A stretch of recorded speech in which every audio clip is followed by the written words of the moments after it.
What's up, everybody? Tim the Collector here on a new comic book day, another new comic book day. Anyway, we have ourselves a huge haul today. Lots of stuff came out. Everyone knows Detective Comics 1000 hit today, so there's a bunch of covers for that. I don't have all the covers, but I got quite a few. So that's probably half of the haul today, quite honestly. So I'd like to start out first with, I picked up a couple copies of the 80 Years of Batman. I got 2 copies of that. So we're gonna just leave that right out front and center since Batman, you're the guest of honor today in this little soiree. So with that, let's get right into it, shall we?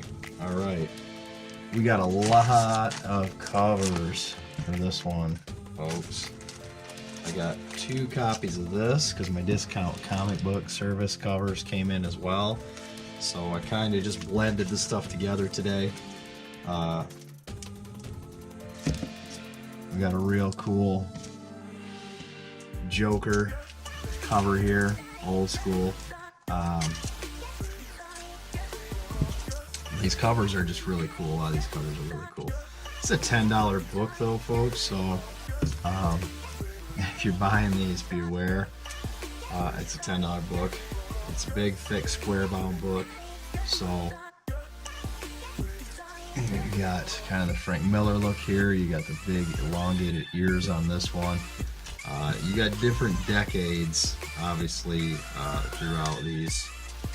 Everyone's kind of got their favorites, or stuff they don't like, I guess. We got Greg Capullo on this one. This one, I kind of like this one. This was one of my favorite ones here. The 1960s. It's a Jim Steranko cover, so that one's pretty sweet. I like that one a lot. This one, the 30s variant, I don't know. That one's probably not my favorite. I don't know. The 50s Michael Cho cover is pretty cool. It's supposed to be all new stories in these as well, so we'll see about that. And then you've got, you know, I say my favorite of them for the last, the Jock cover, the 2000s variant cover by Jock. That one's my favorite. Everyone's got their opinion, obviously, on what they like or don't like, but that's mine. I like that one. So bunches of covers, folks. Lots of covers for that this week. And there's trade dresses, store variants, all kinds of stuff, you name it. So it's easy to get carried away with this stuff. That's that pile right there. You know, if you figure $9.99 a piece, do the math. You know, and these 80 Years of Batman Deluxe Edition. I bought one for me, and I bought one to spec on, and maybe I can, you know, turn it, make a quick buck. I don't know. I might hang on to it. We'll see. They're wrapped, so it'll keep. It's not gonna spoil. All right.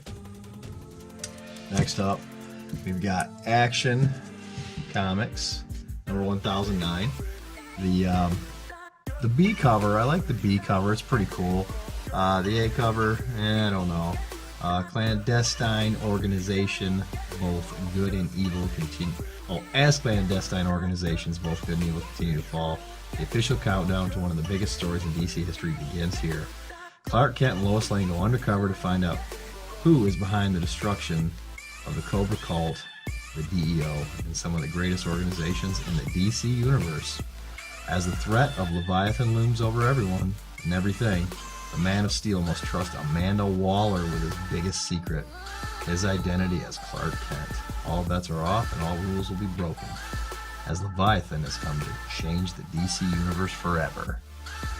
We'll see. I'm not real big on this. I haven't been keeping up on my Action Comics as of late, I'll be honest. I'm still picking them up. I'll go back and read them. This is supposed to be the big storyline. If you've been looking forward to that, you know, great. it is what it is, I think, at this point. So we'll see how it goes. Hunted Part 2, The Amazing Spider-Man, the Kraven storyline.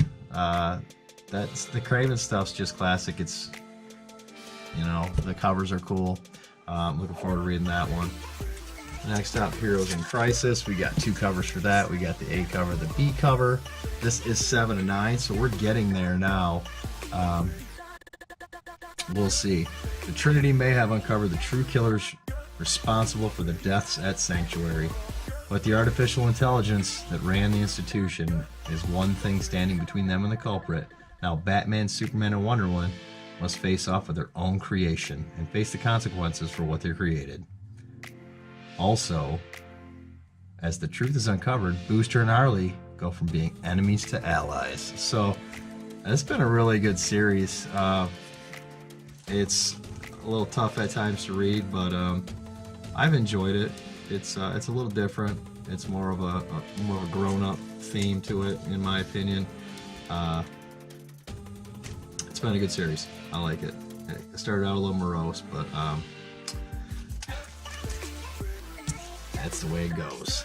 Fantastic Four number 8 and Shazam number 4. I have been buying the alternate or the B covers for the Shazam books as of late. I read issue 1, I read issue 2, and they didn't blow me away. I think it's geared more toward younger readers, which is cool. That's fine. That should be, right? You want to garner an audience. So this one's a Jim Lee cover on the Shazam, so you know I got to get that one.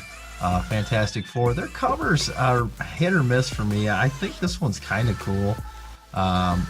You know, we're touting the War of the Realms is coming in 1 week. So Herald of Doom continues to be the first world power. Latveria is about to take its rightful place on the world stage thanks to the benevolence and ingenuity of your beloved leader, Victor Von Doom.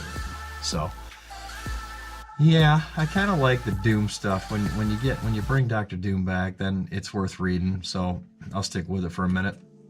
I've stuck with it for 8 issues already, I guess, of this relaunch. So why not just see it out a little bit longer?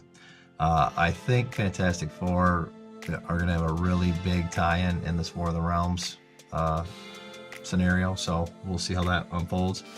Shazam and the 7 Magic Lands continues as Billy Batson and the other foster kids are lost in the dangerous wildlands, a realm where animals walk like humans and where humans live in zoos. Really looking forward to the movie coming out. I'm going to plunk my money down for a ticket on that one.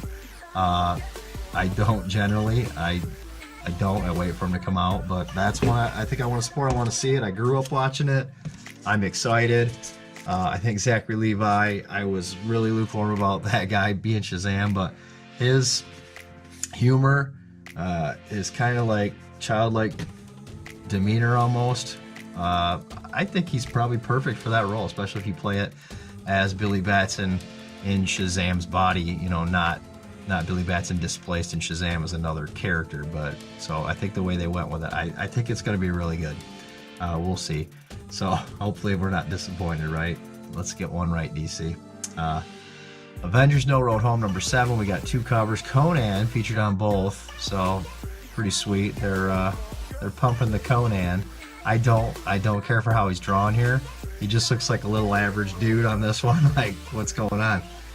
By scale, the raccoon is almost as big as he is. So I don't know, man. Make Conan, people. Come on. Yeah, okay. Spectrum takes command as the Avengers take the fight to the Queen of Night, but whose side is Conan on? Well, that could be interesting, I suppose. We'll see how that goes. I'm about an issue behind on that, so I did pick up a Spawn. I don't know if this is $2.95 or if this is $2.94 or what. It's a cool cover, though. You got the head of the Violator there. I've been buying the Matina Virgin covers on these, so I don't think this is $2.95 though. Something tells me it's not, so that might be coming yet. My guilty pleasure read right now, Hulk Marines number 2. I'm looking forward to this book. I read number 1. I really enjoyed it, so it is what it is. It's exactly what it says it is. You've got Hulk, you got Wolverine, and you got Weapon H. And they're going at it. So we'll see. It just keep it lowbrow, people. Let's just do that. I like it. So last two, I'll probably never have an actual Hawk 181. So we got the facsimile copy of 181. I feel like this thing is something you can turn for probably $10. I'd be surprised if people aren't pitching these things up on eBay for $9.99, you know, or so. And maybe they won't, but whatever. I'll hang on to it. And if someday I have the original Hawk 181, I have a 180, but a 181 is probably a little out of my reach, at least in a mid-grade where at least I'd like to have it. So this will have to do. So it is what it is. And then Dial H for Hero. I think there's some first appearances in that one, so I figured I'd grab that up just on a speculation. Miguel, a teen daredevil, becomes the newest wielder of the Hero Dial, a rotary phone-like device that grants the user superpowers for 1 hour when they dial HERO. Will he rise as a new hero in the DC universe or crumble under the weight of responsibility the Dial thrusts upon him? This blistering new 6-issue miniseries joins the Wonder Comics lineup with stories by award-winning fan favorite Sam Humphries, who does Harley Quinn, and art by Joe Quinones. Howard the Duck. So, something a little bit new. 6 issues. I didn't realize it was a 6-issue like miniseries, so we'll see how that one goes. But that's it for this week, folks. Like I said, a pretty big haul. A lot of Batman 1000 goodness there.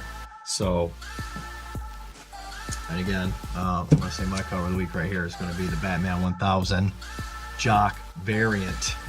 So if you are pulling those Batman 1000s, let me know which one you liked. Let me know which one was your favorite.